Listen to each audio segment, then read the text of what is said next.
Positive conversations, the art of avoiding negative language. Hello everyone. Welcome back to our English language learning series. Today, we're focusing on a crucial aspect of conversational English, particularly within the realm of showing interest and encouragement. The topic for today's video is avoiding negative language. Understanding how to steer clear of negative language can be a game changer in maintaining healthy and positive conversations. Negative language often involves words or phrases that have a pessimistic, dismissive, or discouraging connotation. It can create a hostile environment and affect the flow of conversation adversely. Examples include phrases like, "You're wrong," "I don't care," or "That's a bad idea." The key is not to avoid disagreement or criticism, but to express it in a constructive and respectful manner. Negative language can lead to conflict, discourage open communication, and make the conversation less enjoyable for everyone involved.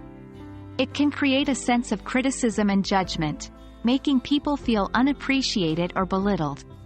The words we use have power, so it's important to choose them wisely. The antidote to negative language is encouraging language. This involves the use of words and phrases that promote positivity, encourage contribution, and show respect for the other person's opinions. For instance, instead of saying, "You're wrong," try, "I think differently about this." Instead of, "That's a bad idea," say, "Maybe there's another approach we could consider." Remember, it's not about sugarcoating or avoiding honest feedback, but presenting it in a way that encourages growth and positivity. Like any other skill, the best way to master avoiding negative language is through practice. Try to catch yourself when you use negative language and replace it with a more positive phrase. You can even practice with friends or family, or during your English language learning classes. The more you practice, the more natural it will become.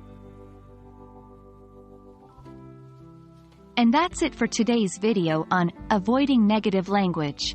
We hope that you found this lesson useful and will apply these tips in your English conversations. Remember, language is a powerful tool, and using it positively can make a world of difference. As always, happy learning and see you in our next video.